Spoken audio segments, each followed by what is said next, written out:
Bonsoir chers amis téléspectateurs, bienvenue dans votre émission Trait d'Union. Donc nous présentons ce soir nos chers invités. Nous avons M. Ibrahima Bokoum, journaliste et président de l'association mauritanienne de lutte contre l'immigration illégale. Bonsoir. Bonsoir. Et nous avons le professeur Sow Abdoulaye, coordinateur du Centre interdisciplinaire sur les droits culturels. Bonsoir professeur. Bonsoir. Et nous avons Hamoudou de Nabara qui est des SOS Immigration. Bonsoir. Merci. Et nous avons Gaï, donc chroniqueur de l'émission. Bonsoir et merci d'avoir répondu à l'invitation. Donc ce soir encore, c'est le deuxième numéro de notre émission sur l'immigration. Nous parlerons ce soir de l'immigration, surtout de la Mauritanie en tant que pays trait d'union entre l'Afrique noire et le Maghreb. Et ces pays limitrophes surtout avec le Sénégal, le Mali, la Gambie. Donc on fera un peu un retour par rapport à cette question d'immigration, surtout de la Mauritanie, avec ces pays voisins. Donc professeur, est-ce que vous pouvez nous faire déjà un petit résumé, un petit récapitulatif par rapport au rôle que peut jouer aujourd'hui la Mauritanie en tant que trait d'union entre l'Afrique noire et le Maghreb? Voilà, je remercie l'ensemble des spectateurs et j'ai l'habitude de dire que si la question de la migration occupe aujourd'hui le devant de la scène, c'est parce qu'il y a un problème qui se pose. Mais l'homme a été toujours par essence un être qui bouge, c'est clair. La Mauritanie, de par sa position géographique, de par sa culture, de par sa religion, n'est-ce pas, joue un rôle très important dans le flux migratoire, n'est-ce pas, entre le monde arabe, si vous voulez, et le monde négro-africain. Sur le plan religieux, la Mauritanie est une terre de formation religieuse. Tout le monde sait le rayonnement de Boutilmite dans la formation des cadres religieux qui faisaient venir des élèves du Nigeria, du Mali, du Sénégal et de la Mauritanie. Nous avions aussi, du nord de la Mauritanie, et par notre composition socioculturelle, nous avions certaines valeurs socioculturelles qui font que nous avions des parents au-delà simplement des frontières culturelles de la Mauritanie, que ce soit au niveau du sud, que ce soit au niveau du nord de la Mauritanie. Et troisièmement, il y a la position géographique. La Mauritanie même est une terre d'immigration, mais ces dernières années, ce qui préoccupe les intellectuels mauritaniens, les organisations de la société civile, ce n'est pas le départ des adolescents et des jeunes Mauritaniens vers l'Occident, c'est surtout la Mauritanie qui n'était pas préparée à voir un si grand nombre d'étrangers de passage, a commencé simplement à développer certains réflexes. On sait que la route de Nouadhibou, qu'on le veuille ou non, est une route qui a désenclavé d'une manière extraordinaire la Mauritanie. Tout d'un coup, on a vu des Sahéliens, des anglophones de passage, on les rencontre dans les rues de Nouakchott, au niveau des ambassades, au niveau des garages, qui vont essayer de partir. Il est certain que, de par nos traditions hospitalières, les Mauritaniens ne repoussent pas simplement les étrangers. Mais en période de crise, en période de tension, il est certain que les gens se posent des questions. Ces gens, est-ce qu'ils sont venus pour durer? Comment ils vont partir? Est-ce qu'ils ne sont pas porteurs de certains comportements, si vous voulez, déviants? C'est pourquoi j'ai dit dès le début, il fallait que la société civile soit nantie de moyens pour expliquer aux Mauritaniens que nous avions signé des cadres sur le plan, des accords sur le plan international. Nous ne pouvons pas nous replier sur nous-mêmes. On a la frontière du Mali, on a la frontière par le Sénégal, on a la frontière par l'Algérie, on a signé des accords, nous sommes en état moderne. Les gens ont le droit de transiter en Mauritanie. Même si vous leur demandez certaines formalités à faire au niveau des frontières, ils vont les faire, mais après ils vont circuler. L'essentiel maintenant, c'est de dire, ces gens qui arrivent, comment on va les contrôler, où est-ce qu'ils vont loger quand ils viennent en Mauritanie, quel est leur parcours migratoire, quels sont les procédés d'accompagnement que la société civile peut faire pour les aider, soit à s'intégrer en Mauritanie, soit à continuer leur chemin. Je crois que là, la Mauritanie, qu'elle veuille non, doit jouer un rôle extrêmement important dans ce parcours migratoire. D'accord. Et M. Ibrahima Bokoum, je rappelle que vous êtes journaliste et président de l'association mauritanienne de lutte contre l'immigration illégale. Vous, aujourd'hui, si vous faites par exemple aujourd'hui un bilan ou une analyse de la situation de l'immigration, surtout au niveau de la Mauritanie, comment est-ce que cela se passe actuellement? Bonsoir, chers spectateurs. Je vous remercie. L'association mauritanienne de lutte contre l'immigration illégale est une association effectivement qui a été créée en un moment où vraiment notre côte a été vraiment courtisés par les migrants subsahariens. Donc à cette époque-là, c'était même, je dirais, les pics où les médias d'ailleurs n'ont pas cessé de nous annoncer des dizaines de morts, j'ai compris. Donc tellement qu'on voulait aller de l'autre côté, pensant que c'est peut-être un gage de réussite. Au niveau de la Mauritanie, c'est vrai, c'est comme Saoul l'a dit, c'est un pays en trait d'union où vivent différentes communautés.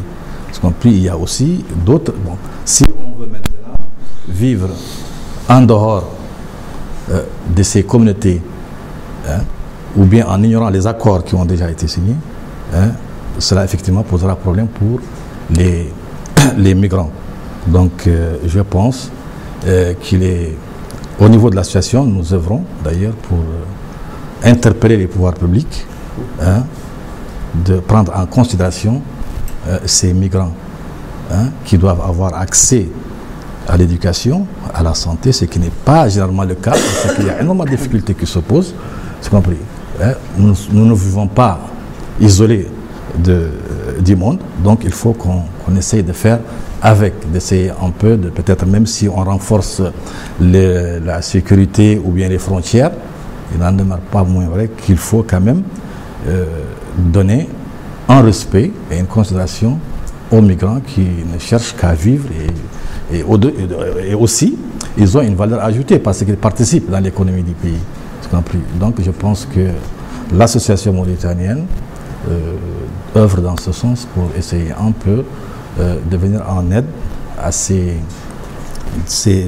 migrants qui sont généralement considérés comme effectivement parfois des étrangers. Donc il faut les intégrer, il faut essayer un peu de les associer aussi, tout en ce qui n'empêche pas quand même d'être ferme sur en tout cas la sécurité ou bien tout ce qui peut troubler un peu l'ordre du pays, tout ça. Donc moi je pense que c'est, à mon avis, c'est... Et si vous avez une question, ou je vais pas donner la parole à Ould Nabara, Mahmoud. Donc SOS Immigration, vous aussi, vous êtes actif par rapport à cela. Quels sont les problèmes que vous rencontrez? Actuellement, qu'est-ce que cela peut causer comme problème entre la Mauritanie et ces pays limitrophes surtout? Bon, je vous remercie. La question de l'immigration est une question mondiale, internationale. Et le docteur vient de faire un peu le résumé qu'il faut par rapport à la situation de la Mauritanie au niveau régional par rapport à cette question de l'immigration.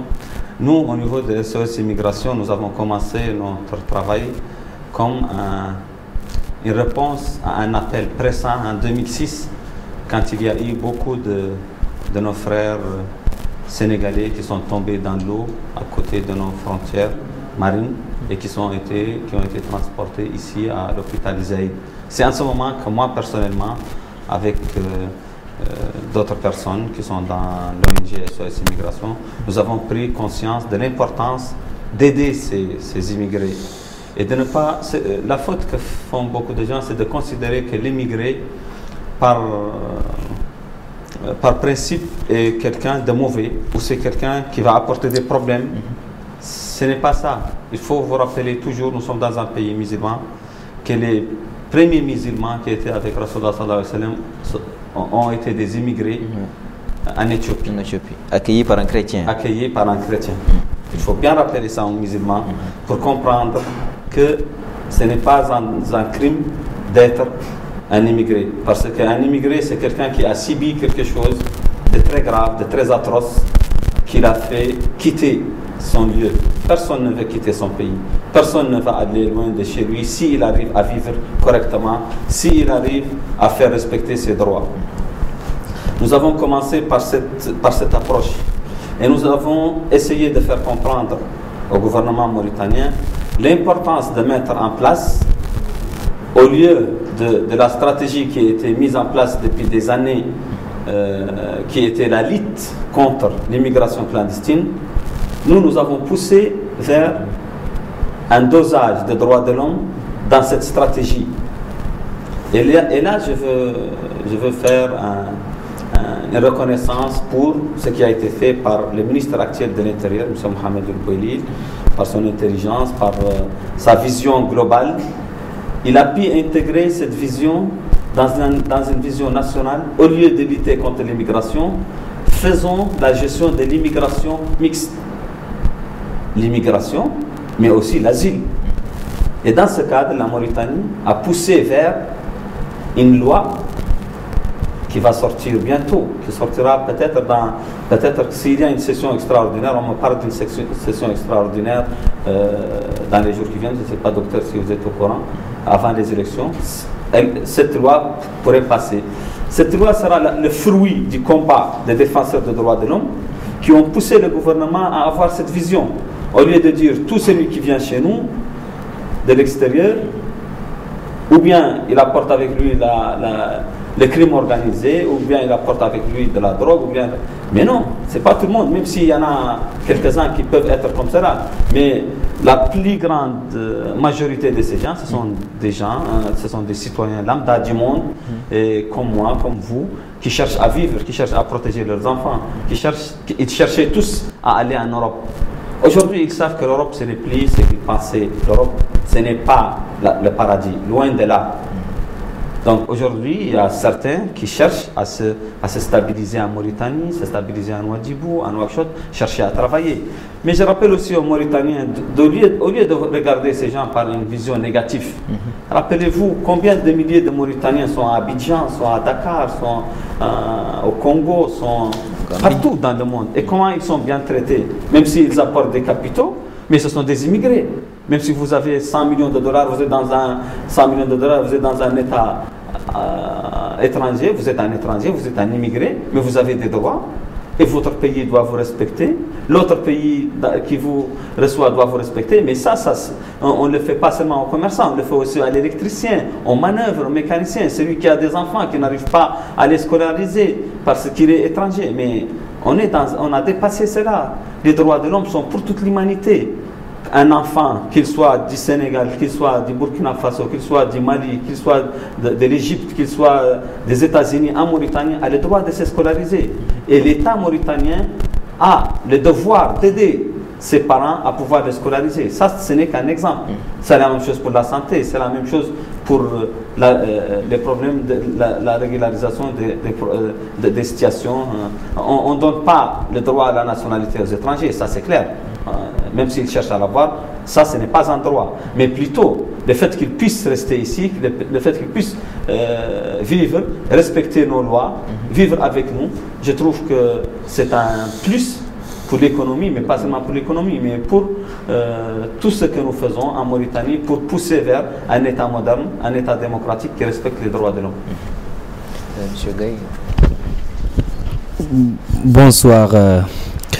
Moi, je m'adresse à M. Sosamba par rapport à l'immigration, des questions historiques et sociales. Quand on parle d'hospitalité, par exemple, quand on prend le cas de la Mauritanie, comme vous l'avez bien dit, c'est un trait d'union entre le Maghreb arabe et l'Afrique noire.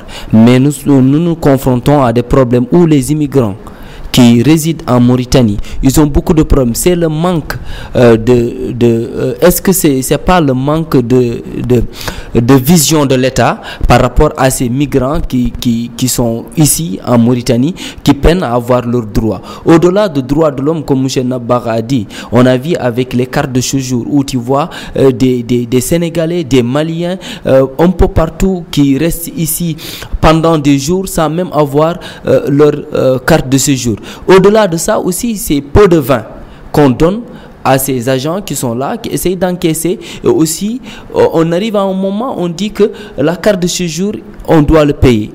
On revient demain, on dit non, tu ne payes pas cette carte de séjour. C'est au moment où tu récupères la carte, tu dois donner de l'argent. C'est-à-dire qu'aujourd'hui aussi, en tant que, M. Bokoum, en tant que journaliste, je pense aussi cette manque d'information par rapport à ces gens. Il y a un problème réel. Le problème est que quand on est un immigrant venant du Mali, venant du Sénégal, venant d'autres pays comme la Gambie, on a des problèmes. Pourquoi aujourd'hui les gens qui sont dans le Maghreb, ils n'ont pas ces problèmes?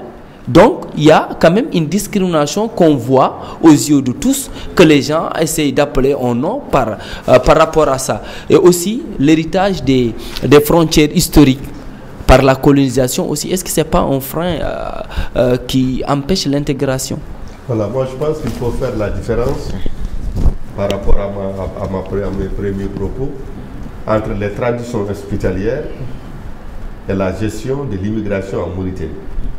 Quand je parle de tradition hospitalière, je veux dire aussi bien chez les communautés arabes que les communautés négro-africaines, nous avions des traditions d'accueillir des gens chez nous. Et ces traditions hospitalières sont anti-islamiques, c'est avant même l'islam. Peut-être l'islam est venu codifier cela, apporter un plus, donner à boire, à manger, aider un immigré à avoir un petit champ pour cultiver, avoir de quoi manger et partir. Parce que je vous ai dit que le problème de la migration, c'est parce que c'est devenu un problème qu'on en parle. Mais de tout temps, les gens ont bougé pour survivre. De manière locale, pour trouver de l'argent, se marier, pour construire un bâtiment, pour acheter tout ça. Donc ça, c'est des traditions endogènes même à la culture mauritanienne. Maintenant, il y a la gestion qu'on fait simplement de cette immigration par les pouvoirs publics. Et ce n'est pas seulement le cas de la Mauritanie. Je suis souvent dans la sous-région à cause du déficit démocratique de nos États. Souvent, nos présidents sont mal élus. Souvent, ils sont arrivés au pouvoir par des conditions qui ne sont pas conformes à la normalité juridique internationale. Pour se maintenir au pouvoir, souvent, ils versent dans des stratégies qui sont des stratégies populistes. On a vu comment le Nigeria a fait débarquer d'un seul coup des populations pour les ramener à la frontière, comment on a vu les Angolais le faire, comment on a vu le Ghana dire récemment que tout celui qui n'a pas la nationalité ghanéenne ne peut pas travailler dans l'enfer. Ici en Mauritanie, la question, elle est une question instrumentalisée. On est dans une crise économique. Les fonctionnaires mauritaniens sont très mal payés. Là où on peut, le mouton il broute là où on l'a attaché. Ouais. Si je suis policier, j'ai moins de 60 000 oubliés par mois, je vois un étranger dans un pays où les droits de l'homme, ce n'est pas le problème essentiel dans la relation avec autrui. Si je peux lui succurer quelque chose, je le succure. D'autant plus que les immigrés, quand ils cherchent leur carte de séjour, ils sont en position de demandeur, ils ont l'impression qu'on est en train de leur donner des faveurs et non pas un droit de rester dans un pays, avoir simplement des droits. Cette fragilité psychologique de l'immigrant instaure un climat de corruption généralisée. On leur retourne des sous, on les fait tout. Maintenant, la question que tu as posée, en me disant, mes professeurs, les Maliens, les Sénégalais sont ils ont marginalisé par rapport au truc, ceux qui viennent de l'Algérie, du Maroc et tout ça, ils n'ont pas ce genre de problème. Là aussi, il faut faire très attention. C'est vrai qu'en Mauritanie, il y a eu des tensions intercommunautaires. Tout ce qui tourne autour de la couleur de peau de l'individu peut réveiller une certaine fibre sensible. C'est la réalité de la Mauritanie. On ne va pas fuir les débats. Mais moi-même, personnellement, j'ai vu des Arabes venir chercher des cartes de séjour. Maintenant, la question qui se pose, c'est que les événements qui sont intervenus en Mauritanie font que, souvent, quand vous passez devant la partie plus visible où les gens cherchent les cartes, vous voyez plutôt des Sénégalais, des Maliens, en tout cas des gens du subsaharien. C'est généralement des travailleurs migrants qui tiennent beaucoup à rester en Mauritanie parce que c'est des gens qui apportent en plus et qui travaillent pour gagner leur vie. Quand on leur dit de passer la nuit pour avoir la carte, ils sont prêts à passer la nuit. Mais n'oubliez pas que beaucoup de nationalités qui sont ici doivent avoir cette carte. Souvent au niveau de leur ambassade, il faut une liste commune accompagnés d'un chèque et on leur donne leur carte de séjour. Mais ça, c'est des gens qui ne sont pas nantis, qui sont dans des stratégies de survie, on les harcèle. Et c'est pourquoi j'ai beaucoup apprécié la contribution d'Amoud qui dit, mais on oublie souvent qu'en Mauritanie, nous avons une forte diaspora de migrants à l'étranger. Je suis allé en Angola, à Maputo, à ma grande surprise, j'ai rencontré encore des commerçants mauritaniens. Et on oublie qu'aujourd'hui, qu'on est à l'ère du numérique, quand on emmerde des gens ici, quand ils retournent avec une certaine image de la Mauritanie, on risque encore d'emmerder les autres dans leur pays. Ce qu'il faut faire, ce qu'il y a lieu de faire, ce n'est pas de s'arrêter simplement au niveau des diagnostics. Quand quelqu'un vit dans un pays, le fait d'avoir une carte de séjour, tout État peut le revendiquer, c'est un acte de souveraineté. Je dois savoir les gens qui sont chez moi, d'où est-ce qu'ils viennent, qu'est-ce qu'ils font dans la réalité. Ce n'est pas là que le problème se pose. Le problème qui se pose, c'est que nous sommes dans des logiques d'instrumentalisation pour faire plaisir, si vous voulez, à une certaine partie de la population.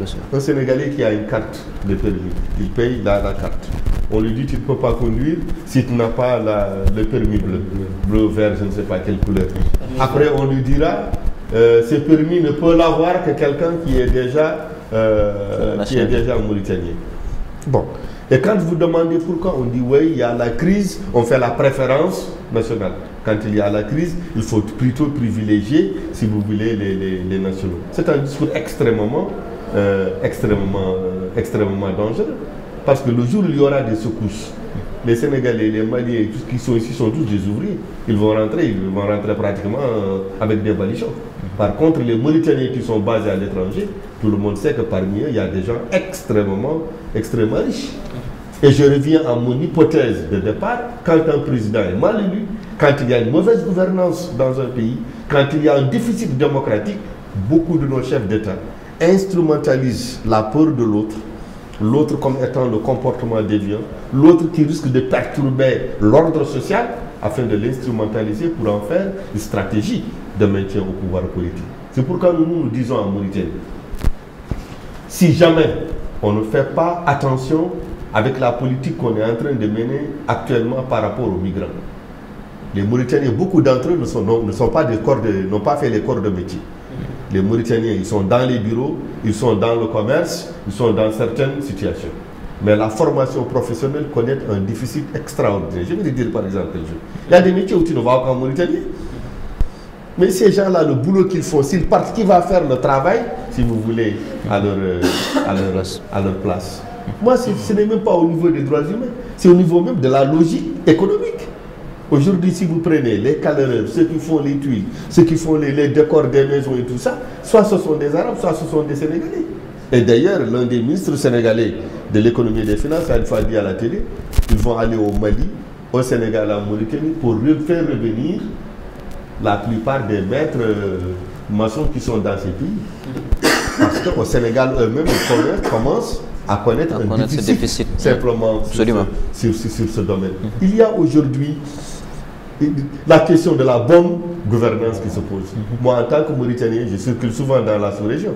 De temps en temps, je sais que quand on voit mon passeport, on essaie de me soutirer quelque chose, on essaie de me montrer que tu es un étranger. Donc ce n'est pas un problème spécifique à la Mauritanie, mais c'est un problème de mauvaise gouvernance. Nos chefs d'État, pour s'accrocher au pouvoir, ils sont prêts à braquer, à te faire sortir n'importe quoi. Sinon, ces pauvres-là qui vivent avec nous. Pourquoi on les amène comme ça à faire des listes d'attente, si vous voulez, sous le soleil?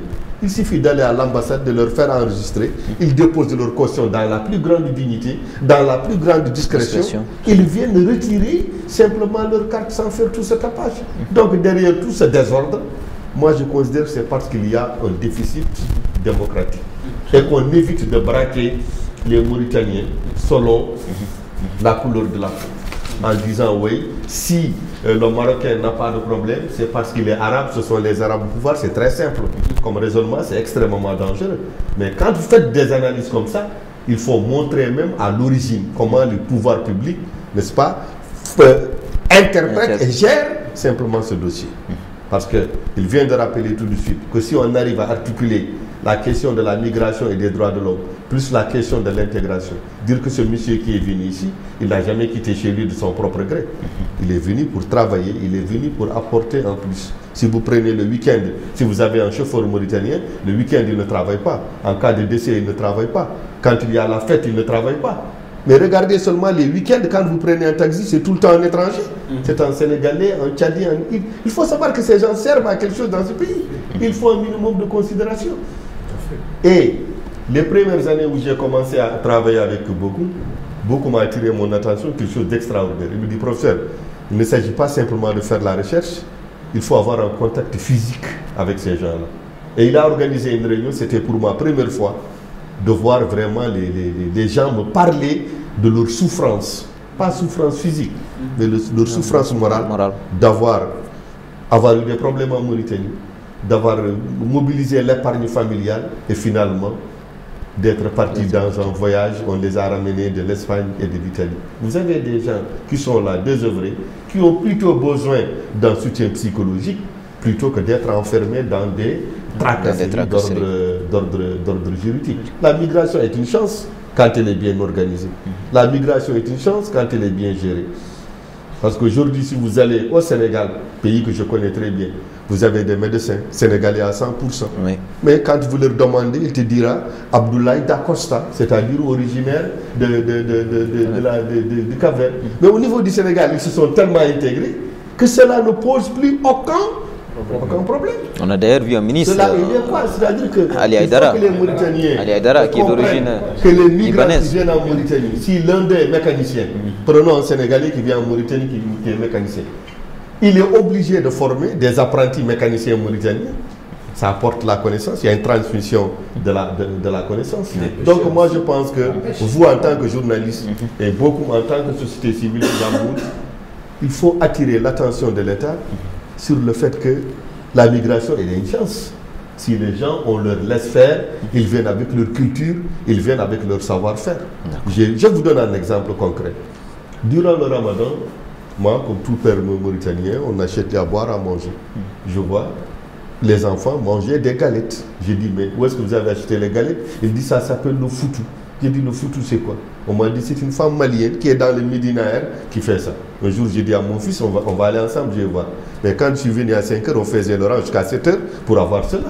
Ça veut dire que celle-là, si on lui colle la paix, on lui donne la possibilité de s'installer, elle va démultiplier ce capital de connaissances parce que ce sont des galettes apparemment que les Mauritaniens apprécient. Donc moi, mon hypothèse centrale au niveau de mon recherche, c'est de dire un peu partout en Afrique, c'est le déficit démocratique et la mauvaise gouvernance qui font que nos chefs d'État, à chaque fois qu'ils sont acculés par la crise économique, par la légitimité politique, eh bien, ils nous sortent des cartes comme ça, de diversion qui, à la limite, peuvent être extrêmement dangereuses quand c'est braqué vers des gens que l'on considère comme des étrangers. Voilà. Monsieur Bokoum, par rapport à l'information comme l'Institut annonce, le micro.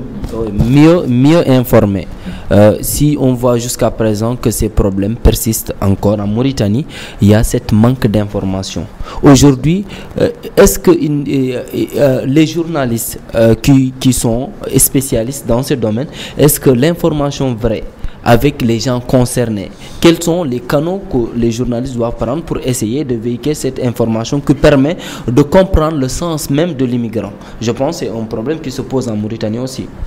Ouais, au mois de décembre dernier, le PANOS avait organisé ici un séminaire de formation sur l'investigation en journalisme ici.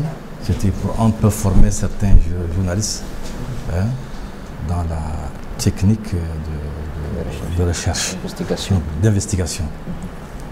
Mais ce qu'il faut dire, c'est que les journalistes mauritaniens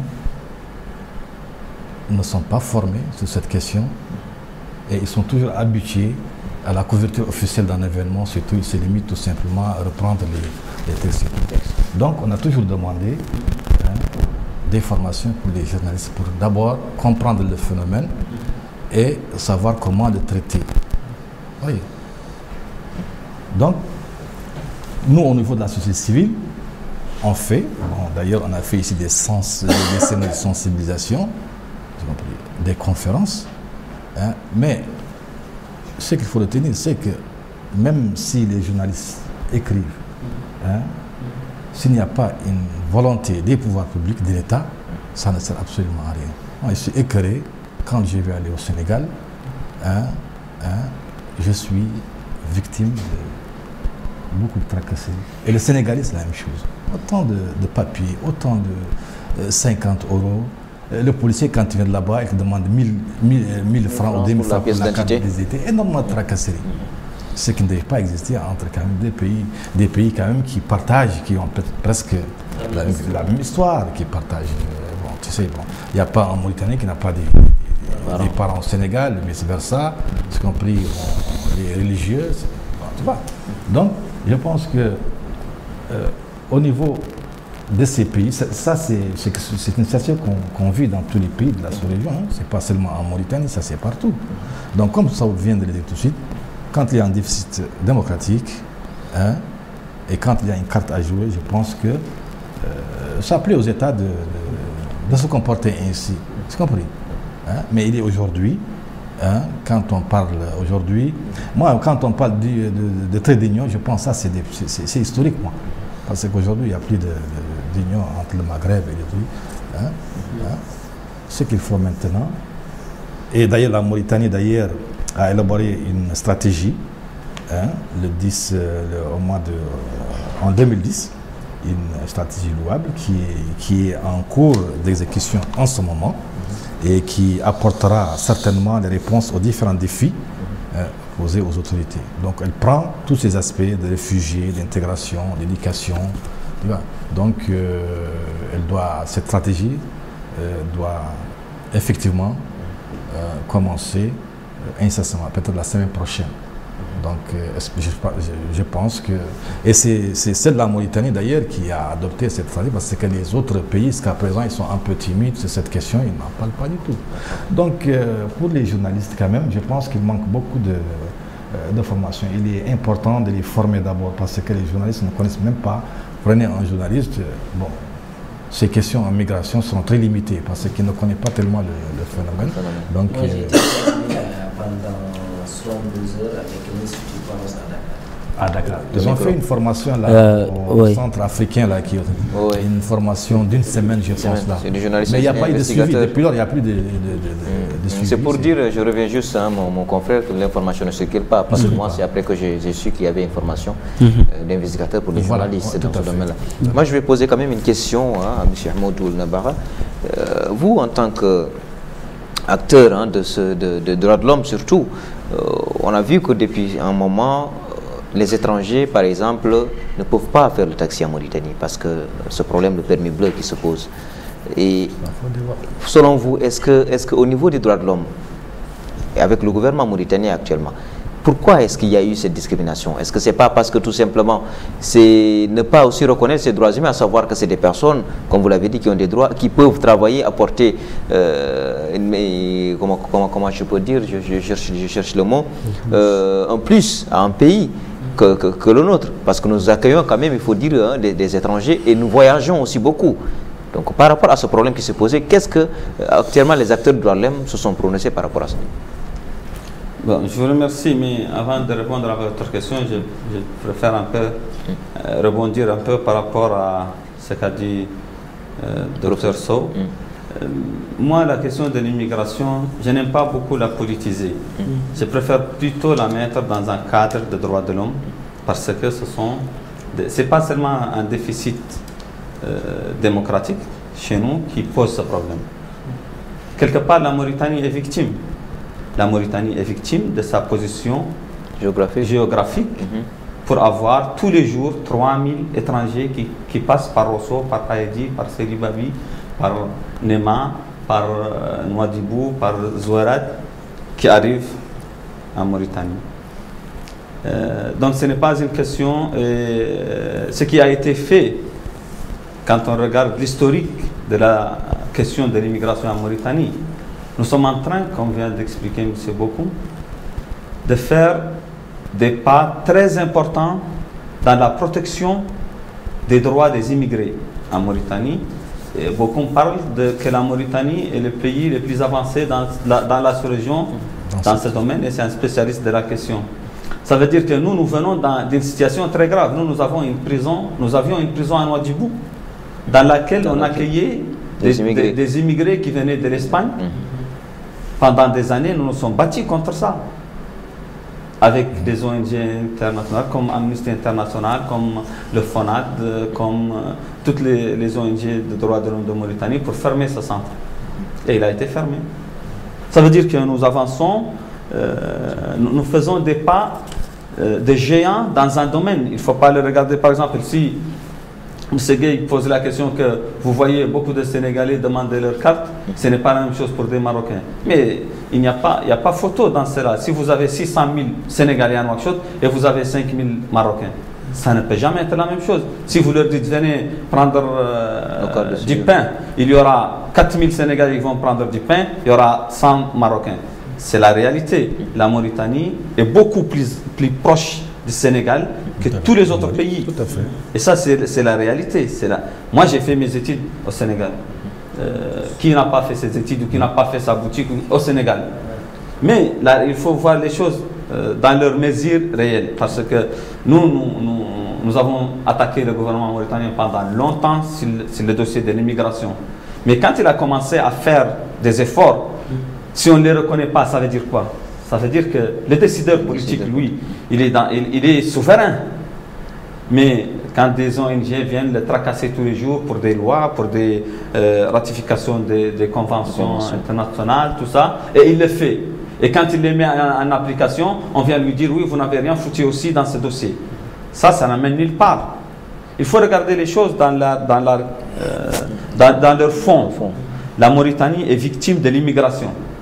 La Mauritanie fait des efforts énormes pour que, et ça ce n'est pas seulement le gouvernement, moi je ne suis pas membre du gouvernement, je ne défends pas le gouvernement, moi je défends l'État, pas le gouvernement. L'État mauritanien en tant que société civile, en tant que simple citoyen, et le gouvernement en plus, font des efforts énormes pour cette question qui est la question de l'immigration. Aujourd'hui nous avançons, mais il y aura toujours des erreurs, il y aura toujours des policiers qui vont prendre de l'argent. Mais quand un immigré, un policier lui demande de l'argent, ou quelqu'un d'autre, peut-être que ce n'est pas un policier qui lui demande de l'argent, nous on a l'habitude d'étiqueter tous les policiers alors qu'on a une très bonne police. Et ça on l'oublie souvent pour leur mettre toujours les étiquettes. Je veux dire que si un étranger, et là je m'adresse aux immigrés, aujourd'hui il y a un conseiller au ministère de l'Intérieur et il était là depuis 20 ans.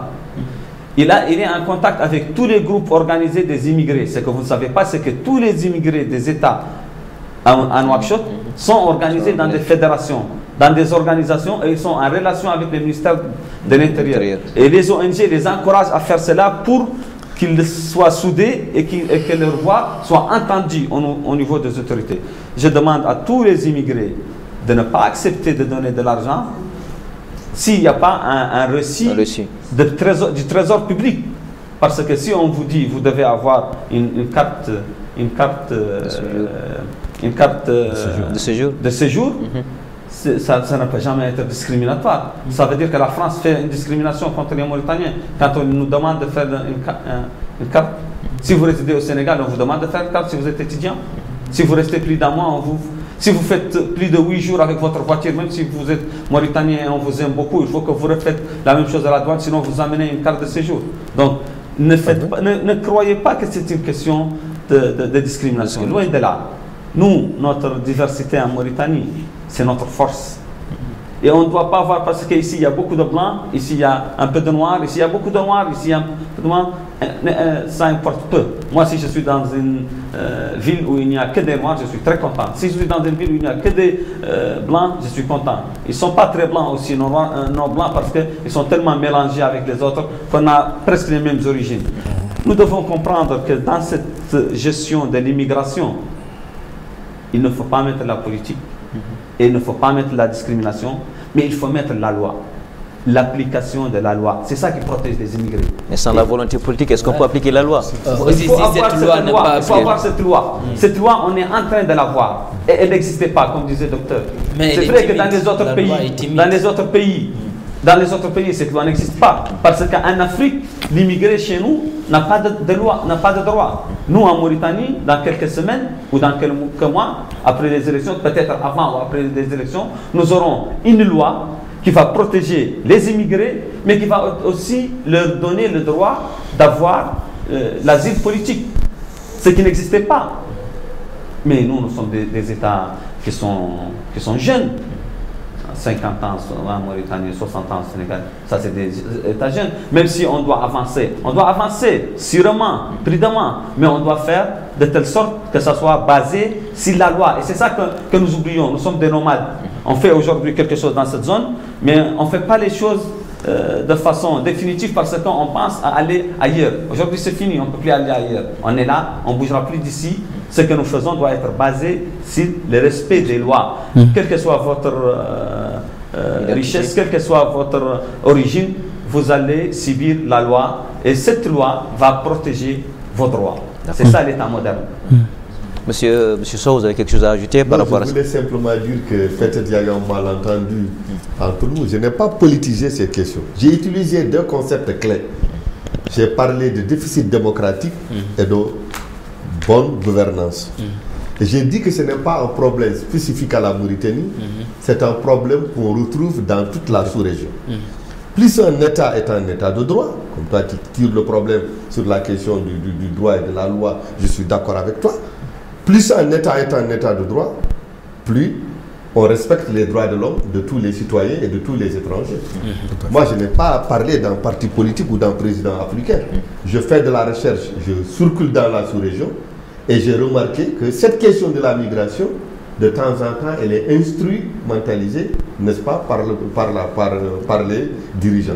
C'est pourquoi je n'ai pas attaqué un pays, j'ai dit simplement mauvaise gouvernance et déficit démocratique.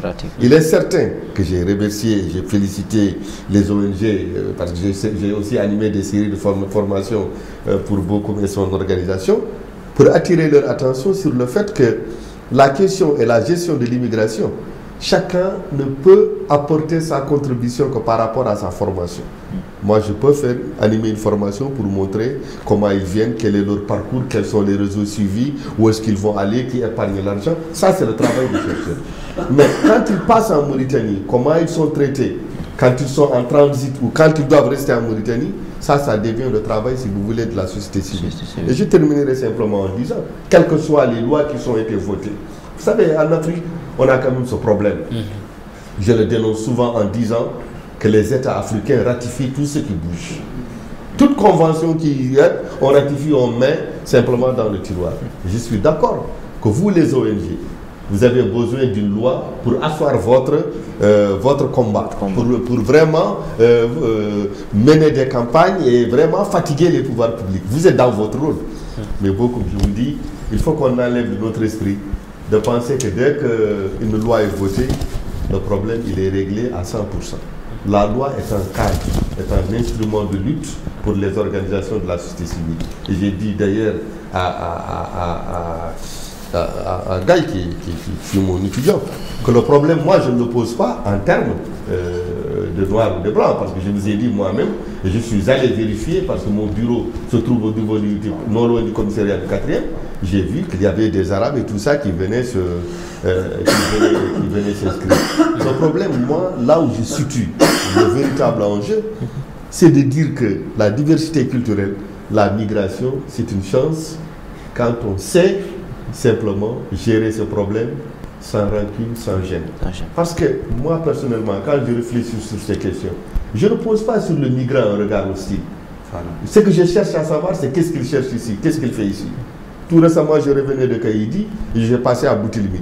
J'ai vu des jeunes habillés d'une manière, j'ai compris que c'est des anglophones. C'est les Nigériens qui s'habillent ainsi. J'ai parlé avec eux, j'ai dit, mais qu'est-ce que vous faites ici en Mauritanie, vous venez de loin? Ils m'ont dit, nous sommes venus compléter, parfaire notre formation religieuse. Donc, la ville de Boutilimi est une terre hospitalière depuis des années, des siècles et des siècles de formation. C'est, pour attirer l'attention d'Hamoud pour le dire, c'est avec les stratégies de conquête du pouvoir politique qu'on a commencé à instrumentaliser cette situation. Tu vas aller à Tambacounda, tu vas aller à Kédougou. Là où il y a le garage, il y a plus grande station d'essence, c'est pour des Mauritaniens. Je viens échanger mon argent, je vois 4 générations. Le premier vieux qui est venu ici, son client, sa femme, ses enfants et ses petits-fils dans un coin reculé du Sénégal, là-bas, en Casamance, au garage. Ça, j'ai des preuves, vous pouvez vérifier. Il est certain que ces gens aujourd'hui, ils ont apporté un plus dans ces régions. Si vous allez à Tambacounda, il fait une chaleur terrible. Ce n'est pas, même pour de l'argent, certains Sénégalais ne sont pas prêts à y aller, si vous voulez, dans cette condition. Moi, j'attire l'attention de la société civile sur ces deux concepts, parce que le combat qu'il faut mener, c'est le combat de la démocratie et le combat simplement de la gouvernance démocratique. Parce que ce sont ces deux pivots, ce sont les deux niveaux, bien sûr. C'est le fond même de la question des droits de l'homme. Regardez l'individu. Quand vous parlez seulement, excusez-moi, quand vous parlez seulement de la bonne gouvernance, vous parlez, ça c'est un peu la façon de gouverner la cité. Ça devient un peu politique. Non. C'est là où je vous ramène un peu sur le champ des droits de l'homme. Quand je dis la bonne gouvernance repose sur un ensemble de normes. Principe de l'égalité des citoyens, respect des droits inaliénables de l'individu, accès à la justice, recours effectif de la justice. Voilà le concept, voilà ce que nous logeons simplement dans la bonne gouvernance. Il est certain que l'approche droits humains est une approche que moi je respecte. Parce que moi-même, je me bats aussi pour la promotion des droits. Surtout dans le cadre de l'immigration. Donc, dans le cadre de l'immigration, il faut qu'on arrive, surtout les ONG qui se battent sur la question, de se battre pour avoir la loi. Mais il faut aussi qu'il y ait la loi, essayer d'aller au-delà de la loi pour l'application de la loi. Bon, Monsieur Chao, par rapport à ça, par rapport à ça, est-ce que le fait que la Mauritanie ne fait pas partie des États de CEDEAO, est-ce que aussi c'est pas un frein pour l'immigration? Parce que nous savons ces gens d'État, il y a quand même cette facilité, même s'il y a des problèmes, comme on le dit, le droit, libre circulation des biens et des personnes. Comme on a vu au Sénégal, au Mali. Je me rappelle quand j'étais votre étudiant, comme vous le dites, par rapport à une phrase que vous aviez prononcée il y a de cela 10 ans, ou il y a de cela 7 ans. Vous avez dit, vous savez, l'intolérance germe au niveau des esprits. C'est à partir des esprits qu'il faut agir. Je dis, c'est en ce moment que je vais mettre en jeu, M. Bokoum, par rapport à l'information. Je pense que comme Hamoud l'a si bien expliqué, par exemple, il y a par exemple celui qui voit seulement partir au commissariat de 4e, tu vois seulement que les Noirs qui sont là, alignés.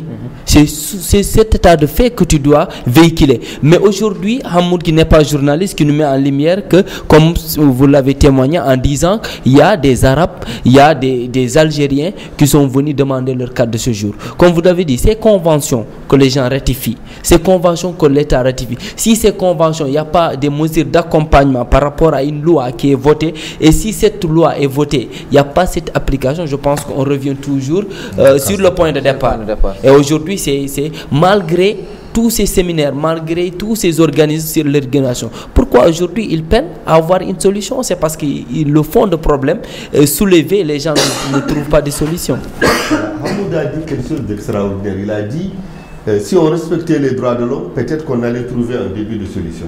Parce que les droits de l'homme, c'est transversal. Hein? C'est d'abord. Le fait que la Mauritanie s'est retirée de la CEDEAO, c'est un acte souverain. En tant que citoyen ordinaire, il ne m'appartient pas de dire que l'État n'a pas le droit de tel et tel. Moi, je n'interviens pas dans ces prises de position politiques. J'essaie de comprendre quel est l'impact du retrait de la Mauritanie sur le citoyen que je suis. J'arrive à Cotonou, je devrais aller au Togo. La frontière, c'est à peu près 50 km.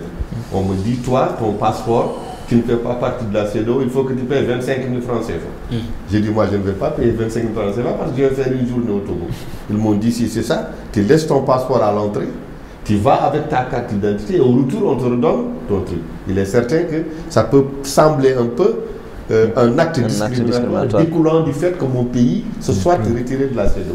Ça, c'est un problème politique, je ne veux pas m'aventurer là-dedans.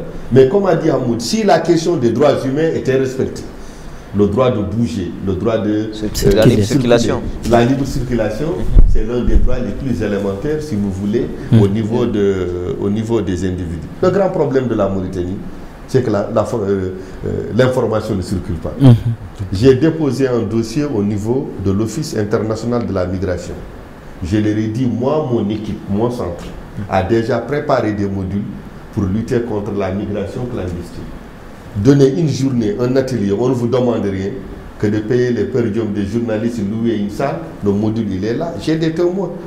Demandez l'association des jeunes journalistes mauritaniens. On en a discuté dans mon groupe. Moi, Hamoud vient de me donner des informations sur la loi. Beaucoup viennent de me parler du plan stratégique de Panos, dont je n'ai jamais entendu parler. Chacun de nous travaille de manière cloisonnée.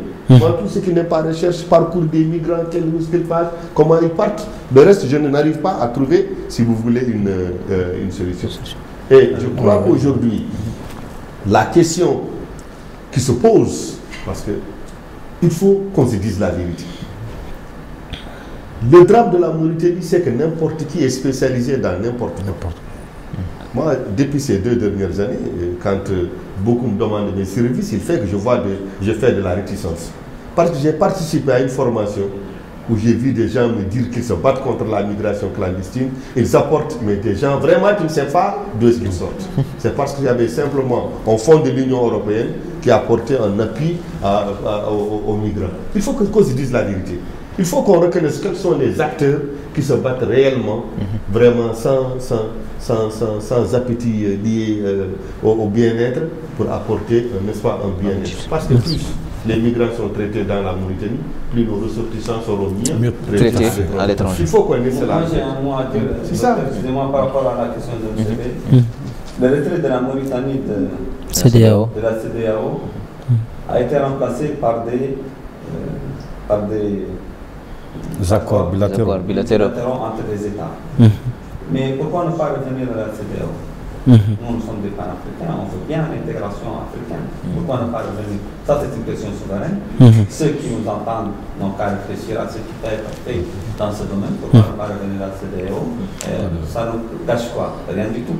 Ça va arrêter, ça va amplifier l'immigration, non? Nous, on reçoit tous les jours 3000 immigrés.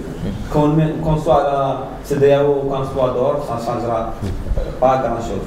Le plus important aujourd'hui, c'est de comprendre qu'en Mauritanie, nous sommes en train de faire, et ça, le docteur l'a dit, nous sommes en train de faire un travail très important pour l'immigration. Ce n'est pas seulement sur le plan officiel, mais sur le plan de la société civile. Les recherches que fait le docteur, ils ne sont financés par personne. Le travail que fait mon ONG, il n'est financé par personne. L'Union européenne ne me connaît même pas. Le docteur parle de financement de l'Union européenne. Moi, l'Union européenne, je suis témoin des gens que vous avez aidés dans les coulisses. Ça même que je le dis. C'est un travail qu'on fait pour notre pays, pour aider. D'accord. Donc ce sera peut-être les derniers mots pour tout le monde parce que l'émission touche peut-être à sa fin. Monsieur Bokoum, oui, moi je voulais tout simplement... du rôle surtout que la Mauritanie doit jouer par rapport à ce pôle, l'impact aussi par rapport à ça. Non, moi je pense qu'à travers cette stratégie dont j'ai parlé tout à l'heure, je pense que la Mauritanie prend en considération certains aspects de la migration et je pense qu'ils trouveront leur solution dans cette... Moi je suis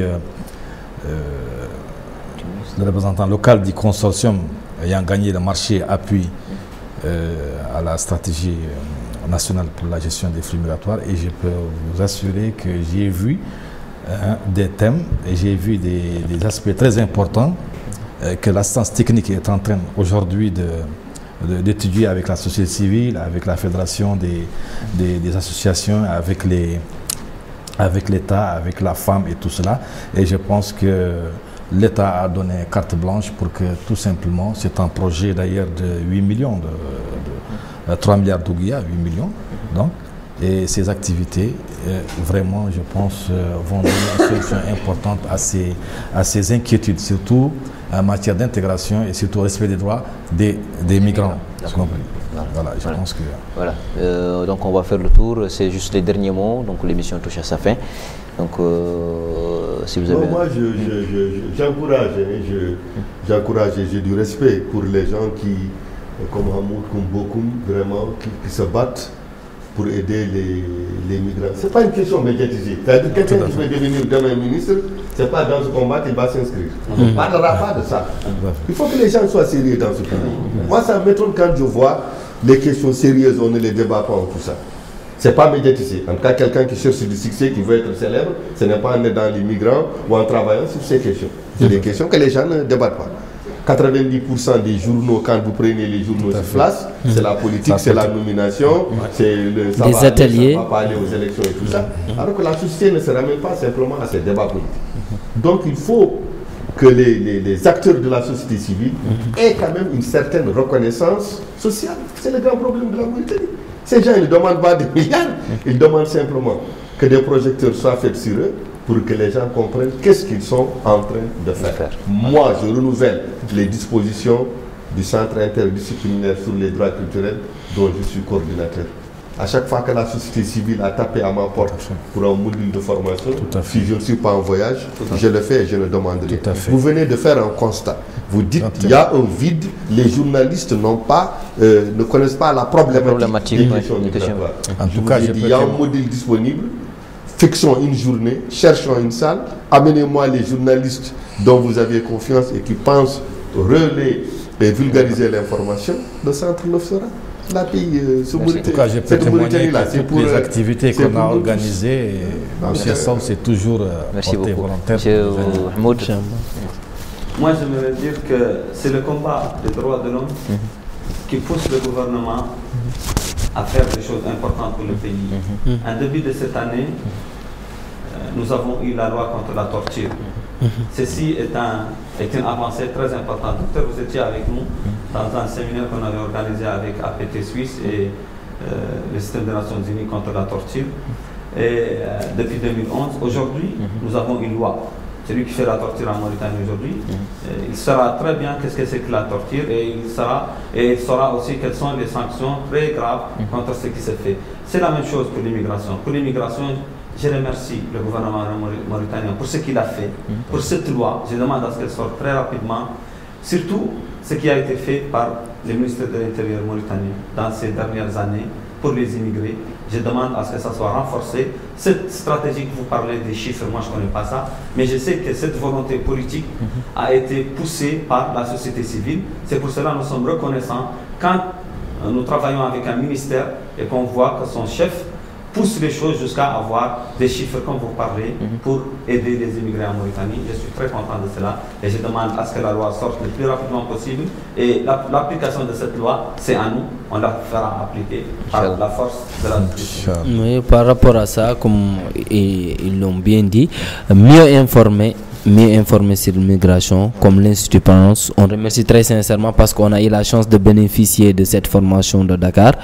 L'Institut Panos, l'Union européenne et l'Institut Panos Africa. On les remercie très sincèrement de cette formation sur l'immigration. Voilà. Donc voilà, merci chers invités d'avoir participé à cette émission. Donc, voilà, c'est la fin de cette émission. Bonne suite des programmes sur la Salle TV.